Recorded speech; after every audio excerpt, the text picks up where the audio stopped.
और चलिए अब खबरें विस्तार से। अलास्का में ट्रंप और पुतिन की मीटिंग में अगर असली बाजीगर कोई निकला है तो वो है पुतिन।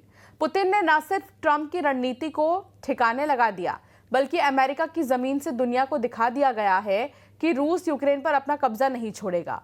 पुतिन ने बता दिया है कि यूक्रेन के पूर्वी हिस्से पर वो पूरी तरह से कब्जा कर लेगा। अब तो यहां तक दावा किया जा रहा है कि पुतिन युद्ध को और तेज करने जा रहा है। देखिए रिपोर्ट।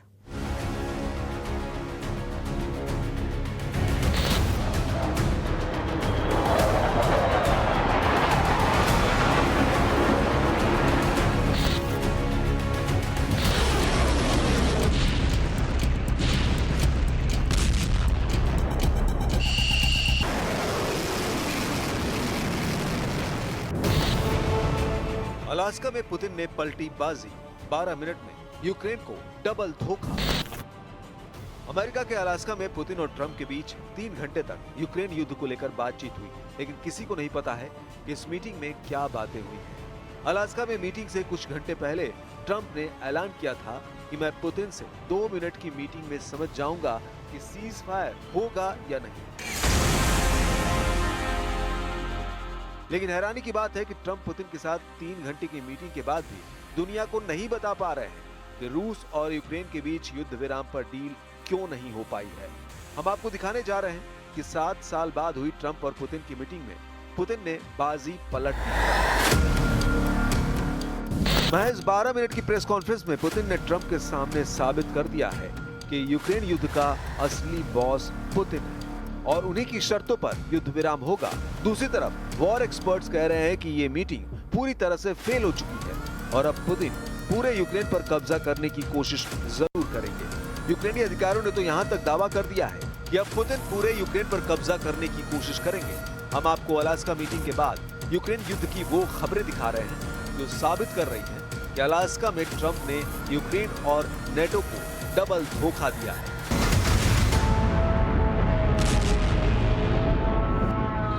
3 घंटे की पुतिन ट्रंप मीटिंग, अब वॉशिंगटन में जेलेंस्की का सरेंडर। पूरी दुनिया ये देखने को बेताब थी कि जब राष्ट्रपति ट्रंप राष्ट्रपति पुतिन से अलास्का में मिलेंगे तो यूक्रेन युद्ध पर क्या डील निकलकर सामने आएगी। लेकिन हैरानी की बात तो यह है कि इस मीटिंग में न तो कोई डील हुई और न सीज फायर पर बात बनी। वॉर एक्सपर्ट्स का साफ कहना है कि आज की तारीख में रूसी सेना यूक्रेन के काफी बड़े इलाके पर कब्जा कर चुकी है। इस वजह से यूक्रेन, यूरोप, नेटो और अमेरिका पुतिन पर दबाव नहीं बना पाए हैं। शुरू में दावे किए जा रहे थे कि ट्रंप पुतिन पर भारी साबित होंगे, लेकिन पुतिन ने दिखा दिया कि डोनाल्ड ट्रंप भले ही दूसरे देशों को धमकाकर अपना दबाव बना लेते हैं, लेकिन पुतिन को दबाना ट्रंप के बस की बात नहीं है। यही वजह है कि जैसे ही मीटिंग खत्म हुई, रूसी सेना ने यूक्रेन पर हमले बेहद तेज कर दिए हैं। खबर तो ये भी है कि जेलेंस्की इस मीटिंग के नतीजों से बुरी तरह से घबरा गए हैं। यूक्रेनी अधिकारियों और नेताओं ने तो डंके की चोट पर कह दिया है कि रूस अमेरिका की मीटिंग पूरी तरह से फेल हो चुकी है और इस मीटिंग की वजह से पुतिन अब ट्रंप पर भारी साबित हुए हैं। यूक्रेनी संसद की विदेश मामलों की समिति के अध्यक्ष ओलेक्सांद्र मेरेज़्को ने द न्यूयॉर्क टाइम्स को बताया कि ट्रंप और पुतिन के बीच शिखर सम्मेलन से रूस और यूक्रेन के बीच कोई शांति समझौता नहीं हुआ और पुतिन ने ट्रंप का इस्तेमाल ये दिखाने के लिए किया है कि वो अलग थलग नहीं है। मेरेज़्को ने आगे कहा कि पुतिन, जिन पर अंतर्राष्ट्रीय आपराधिक न्यायालय ने युद्ध अपराधों का आरोप लगाया है, सूचना युद्ध जीत गए हैं।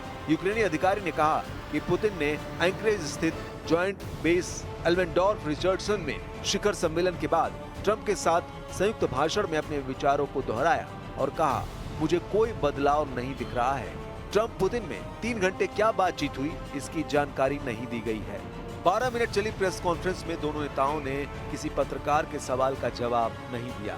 ट्रंप ने कहा कि बैठक सकारात्मक रही, लेकिन अभी कोई अंतिम समझौता नहीं हुआ। पुतिन ने कहा कि यूक्रेन युद्ध खत्म करने के लिए उसकी असल वजह को खत्म करना जरूरी। पुतिन ने कहा कि अगर 2022 में ट्रंप राष्ट्रपति होते तो यूक्रेन युद्ध नहीं होता। इधर अमेरिका के राष्ट्रपति डोनाल्ड ट्रंप ने हार नहीं मानी है। अलास्का में रूसी राष्ट्रपति व्लादिमीर पुतिन के साथ यूक्रेन युद्ध को लेकर किसी तरह का समाधान नहीं निकलने के बाद ट्रंप ने कहा कि वो 18 अगस्त को जेलेंस्की से मिलेंगे। जेलेंस्की यूक्रेन के राष्ट्रपति हैं। ट्रंप से उनकी बातचीत वॉशिंगटन में होगी। इससे ये संकेत निकलता है कि ट्रंप किसी कीमत पर रूस और यूक्रेन युद्ध बंद कराना चाहते हैं, लेकिन लगता है पुतिन को जरा भी जल्दी नहीं है, क्योंकि रूस पहले से ही यूक्रेन के बड़े हिस्से पर कब्जा कर चुका है और अब पूरे पूर्वी यूक्रेन पर कब्जा करना चाहता है।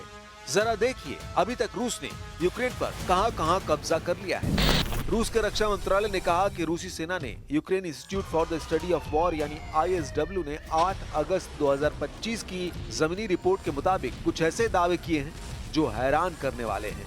ISW के मुताबिक रूस यूक्रेन की जमीन के 5वें हिस्से पर कब्जा कर चुका है, जो लगभग 1,14,500 वर्ग किलोमीटर इलाका होता है। तो वहीं दूसरे दावे में कहा गया है कि रूस ने यूक्रेन की लगभग 1,61,000 वर्ग किलोमीटर इलाके पर कब्जा कर लिया है। रूस से यूक्रेन के खार्किव, लुहांस्क, डोनेस्क, ज़पोरोजिया और खेरसोन क्षेत्रों से होकर लगभग 1,000 किलोमीटर तक बॉर्डर फैला हुआ है। रूस ज़पोरोजिया और खेरसोन क्षेत्रों के लगभग 3/4 हिस्से पर कब्जा कर चुका है। इसके अलावा यूक्रेन के खार्किव, सूमी, माइकोलाइव और नेप्रापेट्रोव्स्क क्षेत्रों के कुछ हिस्से रूसी कब्जे में हैं। सुमे और खार्किव क्षेत्रों में रूस लगभग 400 वर्ग किलोमीटर को कंट्रोल कर चुका है। निप्रोपेट्रोव्स्क में रूस ने सीमा के पास एक छोटा सा क्षेत्र अपने कब्जे में ले लिया है।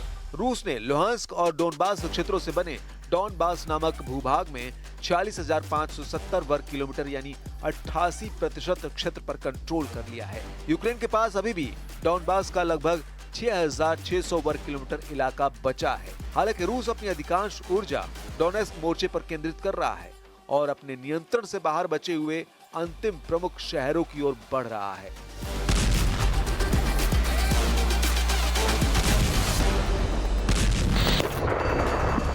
लेकिन अब आप ट्रंप का डबल गेम देखिए।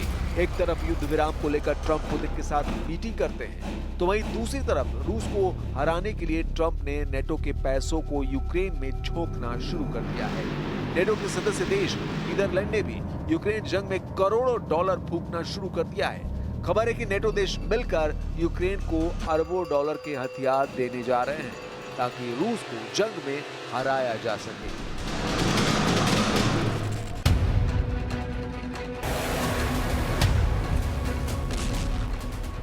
फिलहाल नेटो के सदस्य देशों में से एक नीदरलैंड ने यूक्रेन के लिए अमेरिकी हथियार खरीदने के लिए 500 मिलियन यूरो यानी लगभग 4,500 करोड़ रुपए देगा।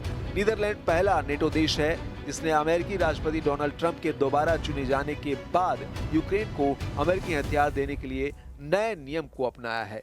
24 फरवरी 2022 को रूस द्वारा यूक्रेन पर बड़े हमले के बाद से अमेरिका यूक्रेन का सबसे बड़ा समर्थक बनकर उभरा है। सिर्फ बातों में नहीं बल्कि पैसों और हथियारों में भी।